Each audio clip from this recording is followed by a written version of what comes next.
Hər vaxtınız xeyir olsun. Sosial yardımla bağlı növbəti bir video ilə qarşınızdayam. Bugünkü mövzumuz isə göndərdiyiniz sosial yardım sənədinin yoxlanılması qaydasıdır. Əgər sənədi özünüz göndərmisiniz, fərq etmir və yaxud da ki, başqa birisinə sənədi göndərtdirmisinizsə, həmin sənədi vaxtaşırı olaraq girib sistem üzərindən yoxlamaq lazımdır. Çünki əgər sizə imtina gələrsə, imtina haqqında SMS sizin telefonunuza gəlmir. İmtinanı ancaq öyrənmək üçün yalnız sistemə daxil olaraq həmin sənədi yoxlayıb görmək mümkündür. Onun üçün də vaxtında göndərdiyiniz sənədin taleyinə bicana yanaşmamaq lazımdır.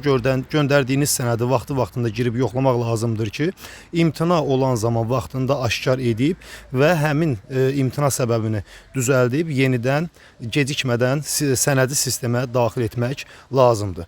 İndi mən sizə addım-addım imtina səbəbini necə öyrənə bilərlər və yaxud da ki, göndərdiyiniz sənədi yoxlama qaydasını addım-addım göstərəcəm, izah edəcəm. Siz isə videoyu keçməmişdən öncə zəhmət olmasa kanala abunə olmağı və videonu bəyənməyi unutmayın ki, bu cür videolar gəldikcə sizin telefonunuza bildiriş formasında gəlsin ki, sosial yardımla bağlı yeniliklərdən vaxtında faydalana biləsiniz. Həmçinin dostlar, sosial yardım sənədini heç kimə pul vermədən, heç kimə ödəniş etmədən əgər sosial yardım sənədinizi özünüz sistemə daxil etmək istəyirsinizsə, bununla bağlı bizim YouTube kanalımızda video çarxlar var. Həmin video çarxlara baxaraq öz sosial yardım sənədinizi heç kimin təsiri altında qalmadan, heç kimə ödəniş etmədən sistemə daxil edə bilərsiniz.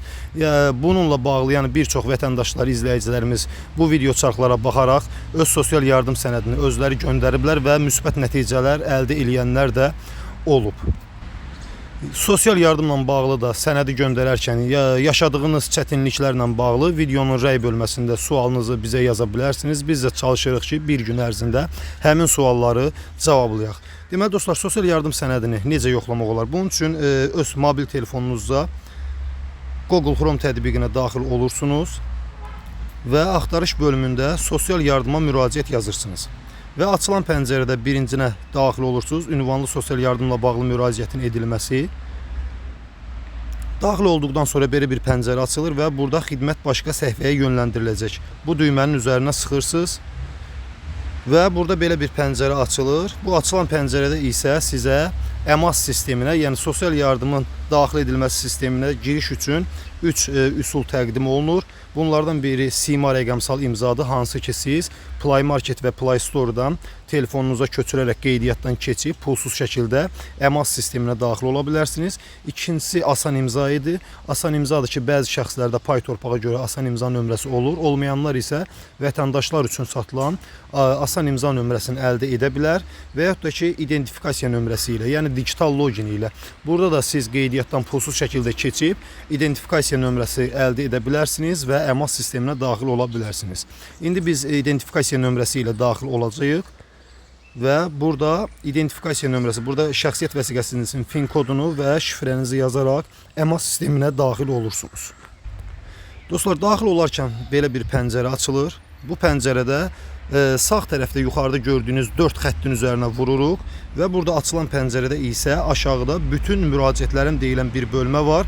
Onun üzərinə vururuq və burada isə ən birinci yazılan, bir nömrəli yazılan, ən axırıncı göndərdiyiniz sənədinizdir və bunun üzərinə vuraraq sola sürüşdürürük və qarşısındakı ətraflı sözün aşağısındakı ox işarəsinə toxunuruq. Ox işarəsinə toxunduqdan sonra isə belə bir pəncərə açılacaq bizdə. Bu pəncərə isə açıldıqdan sonra isə biz burada ətraflı məlumatlar deyilən yazı var. Həmin yazının üzərinə vururuq və burada statusu var. Burada görürsünüz status bölməsi üsüdü üzrə müraciətin cari statusu. Artıq burada gördüyünüz kimi təyinata namizəd yazılıb. Təyinata namizəd yazılmağı o deməkdir ki, yəni sizin sənədiniz sistem tərəfindən yoxlanılıb və heç bir problem tapılmayıb və sizə təyinata namizəd statusu verilib. Siz yalnız bundan sonra yoxlamanı gözləməlisiniz. Yox, əgər sizə imtina verilibsə, həmin bu təyinata namizəd yazısının yerinə ilkin yoxlanış əsasında sistem tərəfindən qırmızı rəngdə yazılacaq imtina verilib və qarşısındakı nida işarəsinin üzərinə vuraraq imtinanın səbəbini öyrənə bilərsiniz. Dostlar, yenə deyirəm, sosial yardım sənədini heç kimə ödəniş etmədən əgər özünüz göndərmək istəyirsinizsə, bununla bağlı bizim Texnoders kanalımızda 2 geniş video çarx var. Həmin video çarxlara siz baxaraq öz sosial yardım sənədinizi asanlıqla sistemə daxil edib sosial yardıma təyinat ala bilərsiniz. Əgər hər hansı bir sualınız, çətinliyiniz də yaranarsa, videonun rəy bölməsində bununla bağlı bizə yaza bilərsiniz. Həmin sualları biz çalışırıq ki, bir gün ərzində cavablandıraq. Kanala da abunə olmağı unutmayın. Çox sağ olun.